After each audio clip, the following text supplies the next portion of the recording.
Good morning, student. In this lecture, we will be discussing the private self-defense, and basically we will discuss what are that 7 circumstances under which a person can use their private self-defense and cause the death of another person who is endangering your body. So I will be reading the 100 section of the Indian Penal Code. When the right of private defense of a body extend to causing death. ऐसे कौन सी परिस्थिति है जब हम अपना private self defence use कर सकते हैं to cause the death of a person. Private self defence हमें सभी को पता है, Indian penal code criminal law आपको राइट देता है आपकी बॉडी को बचाने के लिए। तो ऐसे 7 सर्कमस्टेंसेस ऐसे होते हैं कि जब आप अपनी बॉडी को बचाते बचाते दूसरे बंदे को किल कर देते हो, मार देते हो बिल्कुल। So which are this 7 circumstances? We will be reading the 7 circumstances, and first such circumstances, such an assault as may reasonably cause the apprehension that death will be otherwise be the consequences of such assault।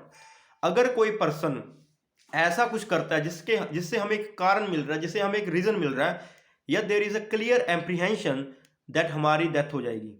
अगर कोई भी बंदा pistol लेके आया या बंदूक लेकर आया और उसने 2-3 बंदूकें चला दी, अब इससे हम क्या ड्राइव कर सकते हैं? इससे हमें एक कारण मिल गया कि हमारी डेथ हो सकती है, और वो हमें तो मारने आया था, तो हमारी एक डेथ हो सकती है, इसलिए हम उल्टा उसी पे ही पिस्टल चला सकते हैं। और अगर इस एक्शन से उसकी डेथ हो जाती है तो we have committed no offence because we have used our private defence which has been granted by the criminal law. तो ये तो एक फर्स्ट इंस्टेंस हो गया या सर्कमस्टेंस हो गया जब हम दूसरे बंदे को किल कर सकते हैं, उसकी डेथ कर सकते हैं। अब सेकंड कौन सा? Such an assault. As assault को मतलब होता है physical force. As may reasonably cause the apprehension that a grievous hurt will otherwise be the consequence of such assault। अगर किसी बंदे ने ऐसा फोर्स यूज किया जिससे हमें एक कारण मिल रहा है, जिससे हमें एक एप्रीहेंशन मिल रहा है कि there gonna be grievous hurt to our body.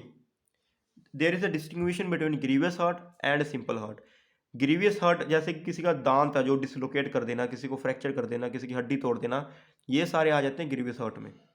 तो अगर हमें डर लग रहा है या उसने कुछ ऐसा कर दिया जिससे हमें एक कारण मिल गया कि एक ग्रीवियस हर्ट हमें हो सकती है, अगर कोई चाकू लेकर आ गया और उसने चाकू ऐसे 2-3 बार चला दी तो उससे हमें ग्रीवियस हर्ट हो सकती है, हमारे मतलब चीरा पड़ सकता है, कुछ भी हो सकता है ना। तो हम उसको डेथ उसकी मतलब खुद उल्टा उसके चाकू मार सकते हैं, उसकी डेथ भी हो जाए तो कोई ऑफेंस नहीं है, क्योंकि this is been given under second circumstances in which we can cause the death of a person of accused. Third, an assault with intention to committing rape. अगर कोई भी लड़की के साथ इंटेंशन दूसरे बंदे का ऐसा है कि उसका कमिट रेप होने वाला है, तो in that case also that girl can use her private defence to cause the death of a accused या assistant. An assault with intention of gratifying unnatural lust. अगर कोई अननेचुरल लस्ट की intention कर रहा है या कर रहा है तो उसके तो लड़की अपने उसके मतलब बिहाफ पे अपना प्राइवेट सेल्फ डिफेंस करके दूसरे लड़के को बिल्कुल खत्म मतलब किल कर सकती है। Fifth, N assault with intention of kidnapping और अबडक्शन। अब ये फिफ्थ, अगर किसी के साथ अबडक्शन, अबडक्शन का मतलब होता है फोर्स से किसी को जबरदस्ती लेके चले आना। किडनैप अलग चीज होती है, अगर किसी के साथ किडनैप भी हुआ और अबडक्शन भी हो रहा है तो तब वो बंदा जो उसका कर रहा है उसका डेथ कर सकता है, उसने कोई ऑफेंस नहीं क्रिएट किया। Sixth, an assault with intention of wrongful confining a person under circumstances which may reasonably cause him to apprehend that he will be not able to have recourse to the public authority of his release। तो इसका मतलब ये है, अगर किसी बंदे को wrongful confine कर लिया, किसी ऐसी प्रिस्क्राइब लिमिट में उसको कन्फाइन कर लिया कि वो उस प्रिस्क्राइब लिमिट के बाहर नहीं जा पा रहा, और बाहर नहीं जा पा रहा तो पुलिस के पास कैसे जाएगा? जा ही नहीं पाएगा, और उसको पूरा एप्रीहेंशन है कि वो बाहर जा ही नहीं सकता, तो उन सर्कमस्टेंसेस में भी जिस बंदे ने उसको रॉन्गफुल कन्फाइन किया उसको मार सकता है, बिल्कुल डेथ क्रिएट कर सकता है उसकी। And seventh circumstances is an act of throwing और एडमिनिस्ट्रेटिंग एसिड और an attempt to throw out और administrate acid which may reasonably cause apprehension of grievous hurt.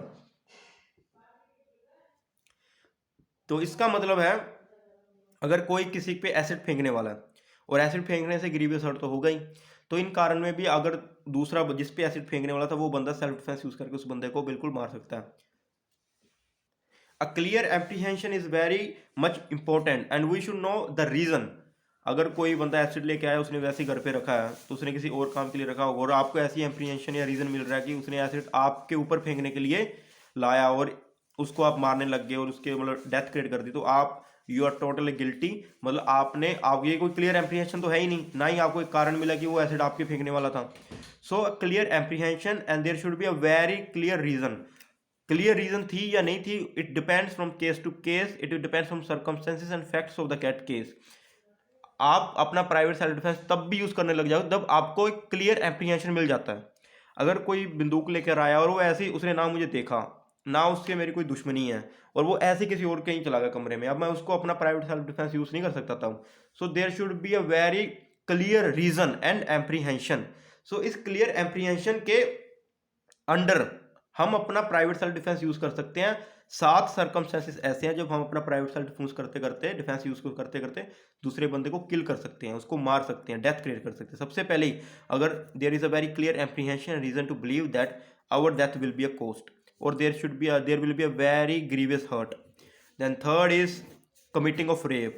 Then fourth is gratifying unnatural lust. Then fifth is a wrongful confinement. Then sixth is abduction or kidnapping कर रहा कोई भी आपको. Then seventh is throwing of acid or administrating to throw that acid.